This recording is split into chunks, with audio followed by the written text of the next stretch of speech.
been beaten these last couple rounds, bro. I've seen enough. And Jack Reese has indeed ended this contest. It was a beating. It was the right call by Jack Reese at the right time because Vargas was not going to give up.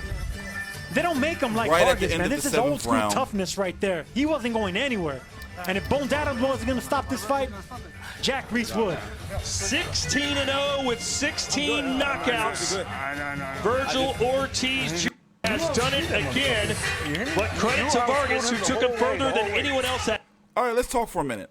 7th round stoppage, very, very end. Like the bell had rung, you know, for the end of the 7th round, and at that point, you know, he just was getting his ass whooped that whole round. Now, one thing I'm going to give Sammy Vargas credit for is he's a very seasoned, couple things, very seasoned veteran, and his body work. It was nice.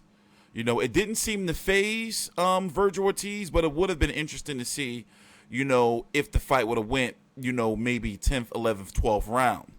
But clearly, Vergil Ortiz was just so much better. Now, this is not a fight just because, you know, this is the longest he's ever been in his career. Before this, he never been past 6 rounds. This is not a fight where you can look at and be like, oh, well, you know, he still need more time. Like, I love his jab. That shit will rock your head back. From what we saw is he doesn't seem to, you know, outside of taking round number 5 off, he doesn't seem to have any real conditioning issues. But once again, we still got to see him go late. He's 22 years old, competing at 147 pounds, ranked number 2 by the WBO. Danny Garcia is number 1, and of course, Terrence Crawford is the champion. Errol Spence, WBC, IBF. We don't know what's going on with him as of yet. Rumors he was going to fight Maurice Lee, non-title fight, but he says he want to come straight back and fight Danny Garcia. So we're waiting on PBC on Fox to announce their schedule. By the way, Vergil Ortiz is that bullshit WBA gold champion. No disrespect to Vergil Ortiz, it's just that belt don't mean shit. You know? It's going to be interesting with what they do next because as it stands, you know, Vergil Ortiz is creeping up on an eliminator. The WBO could order, depending on what Danny Garcia, you know, when Errol Spence does, the WBO could order him versus Vergil Ortiz versus Danny Garcia. Now, I don't see it happening, but it can be ordered. And the winner would be Terrence Crawford's mandatory. And then, as you can see, you have Mikey Garcia, Maurice Hooker. I wouldn't be surprised if they order number 7. For your winner by KO, hold on, we're gonna talk about still undefeated, the reigning WBA gold welterweight champion. A lot of people are going to not want to see this dude. They're going to duck Grand him. Prairie, Texas, the phenomenal Vergil Ortiz. Now, am I going to go out there and say he can beat Terrence Crawford? Hell no, not yet. But it's a very interesting fight. We asked you before this fight, Sergio, how far away, in your opinion, and I don't see Terrence Crawford moving to 154. After what he did tonight, what say you now? What say me? What say Vergil Ortiz? He's the one calling out the champions at 147. He wants the elite. He's talking about all the big names. He wants Errol Spence. He wants Danny Garcia. Is he ready? Absolutely, he's ready. He's ready for Errol Spence Jr. right now. I think he's ready for anybody. If he believes in himself and believes in his power, what I'm seeing from this young man, absolutely, he's ready for championship Errol Spence level fight, it ain't opponents. happening. Terrence Crawford possible. It ain't happening. 147 is pretty stacked. Let's look at the highlights now from this welterweight fight scheduled for 12, but it didn't last a full 7. No, it didn't last a full 7, so there was a moral victory there by Vargas. But you got to give credit, a lot of credit to Samuel Vargas, not only for his toughness and determination, but he wanted to continue, but the onslaught was just too heavy. It was too punishing by Ortiz. He was getting the angles, power punching. Vargas had no place to hide. He resorted to tackling because he had no place to hide. Holding on, looking for the right big shots. But Ortiz kept his poise, his composure, looking for big shots. Love that jab, man. In the end, he ended up getting them with speed and not power. All these shots aren't power shots. They're more fast shots that were trying to keep showing the same damn get clip. The attention of Vargas right there. Just keep him hurt. And finally, Jack Reese did what he had to do and stop the fight. Junior. 58 power punches for Ortiz Jr. in that 7th round. The Golden Boy's putting a lot of stock into him. One-sided beatdown. 154 landed punches for Ortiz Jr. compared to just 44 it was more for than Samuel 44. Vargas. And I guarantee you those 44 power punches weren't nearly as strong as the ones that he was eating himself. Total punches landed, wow, 244 to 54. Did you expect Ortiz Jr. to be that dominant? I expect him to be dominant and punishing, and we got that right now. And Jack Reese, the referee, just came by right now and asked my opinion. Was that the right Just stoppage? I 54 said, punches? absolutely, that was the right stoppage, and he agreed. Then again, most of them was to the body. And I didn't really see him hit a couple headshots when he was on doing a little shoulder roll. Anytime you get a fighter landing at 50%, it was just a dominating performance. And when you're dealing with a fighter with a 100% knockout ratio, landing at almost 50%, that tells the story right there. This fight should have been stopped, and it was. So there was our fight card for tonight. 2 knockouts, obviously in the main event. That Estrada versus 7-second Atkins fight was crazy. KO in round number 1 by Sinisa Estrada. Or knockout. Wasn't no fight.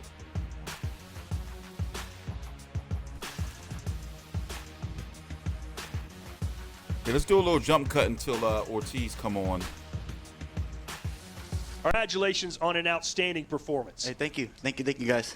Hey, what was it like being in there with no crowd and no atmosphere, really? Hey, honestly, I didn't really notice it because I'm just so focused on the fight, and that's how I'm with or without fans. We spar all the time like that, so didn't make a huge difference. All right, let's take you through the stoppage here, Vergil. In fact, let's have you take us through it. Happened at the end of round 7, and you were just blitzing and landing almost everything you threw. Yeah. Let's show it to you now.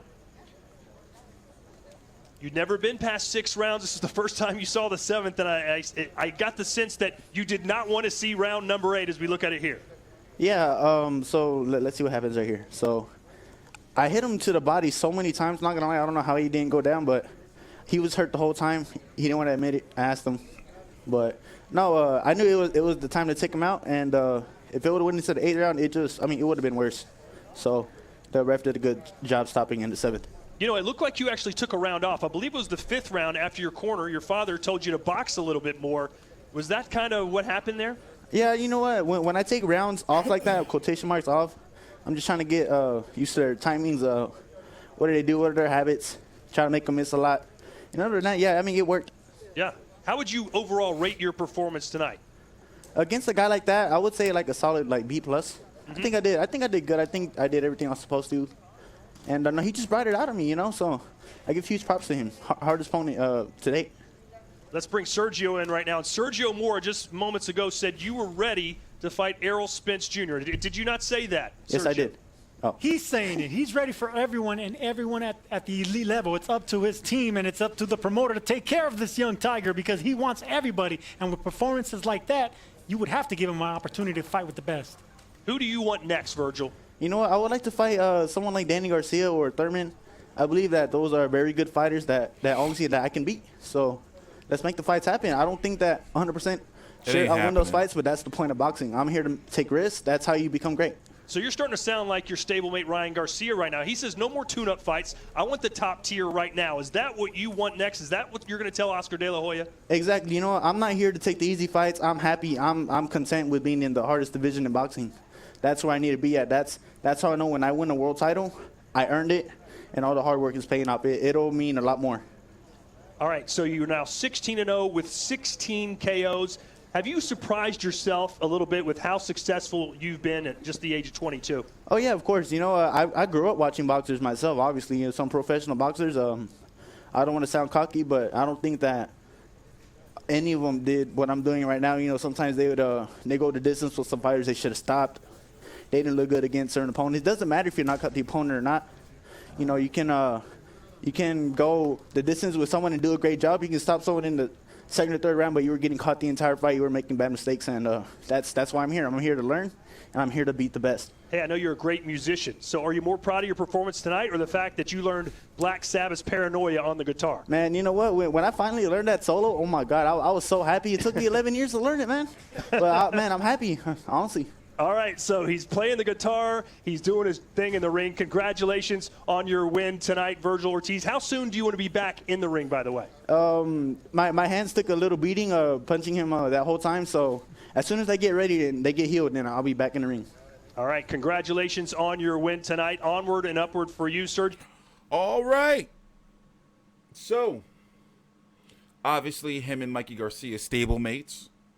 Danny Garcia is going to be like, it's all about the money. That ain't happening. He's over with PBC. Maurice Hooker is possible if the WBO orders it. They're both on the zone. Maurice Hooker's over with Matchroom, obviously. Ortiz is with Golden Boy, nonetheless, on the zone. Regis Prograis is right there also. Regis Prograis and Hooker want to fight. And I'm talking about names that can, possibly be made for an eliminator. I don't see him being able to get Errol Spence, even though they have these names up here, but I don't see, Terrence Crawford. How would he match up against these three guys? Maybe not Manny Pacquiao, but what about Spence Jr. and Crawford? Listen, that's the... Nah, I'm not trying to hear it. Not trying to hear it. The Crawford fight can happen because I don't see Crawford moving up to 147 pounds. I'm at 154. I don't see it. But when does it happen? It can happen within like a year or so. And I know fans, of course, want to see him versus Errol Spence, Terrence Crawford. But at least we know who likely the next mandatory will possibly be, because I don't think it's going to be Danny Garcia, even though he's ranked number 1. And for those who don't know, just because you're ranked number 1 don't mean you're the mandatory. With the IBF it does, but not with the other sanctioning bodies. Anyway, I'm TstreeT Controversy. This is TstreeT Controversy Live with FightView360.com. I hope his hands is cool. We cover every single major fight live. Please subscribe.